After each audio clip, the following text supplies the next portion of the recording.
اچھا صدیق صاحب، اگر حکومت افورڈ نہیں کر رہی تو یہ جو ابھی برملا کہہ رہی ہے پی ٹی آئی کہ آئے ہم بات کرنے کے لیے تیار ہیں، تو حکومت کیوں نہیں بات کرنا چاہ رہی اس وقت؟ کیوں نہیں ان کو رسپانس کر رہی؟ وجوہات کیا ہیں؟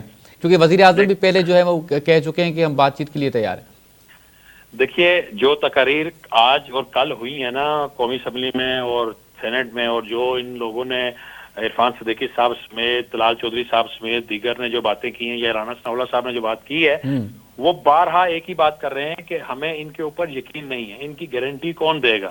ہم تو پہلے بھی وہ بات چیت کرتے رہے، ہم نے پہلے بھی ان کو کوشچن دینے کی کوشش کی ہے، لیکن اب یہ بتائیں کہ ان کی گارنٹی وہ کون دے گا۔ اور دوسرا، پی ٹی آئی کا سب سے بڑا مسئلہ یہ ہے کہ اس کمیٹی کے پاس بھی وہ فیصلہ سازی کی اس کا اختیار نہیں ہے۔ وہ جو کچھ بھی ہوتا ہے وہ کہتے ہیں کہ جمعرات کو جب ہماری ملاقات ہوگی تو ہم ان سے پوچھ کے بتائیں گے۔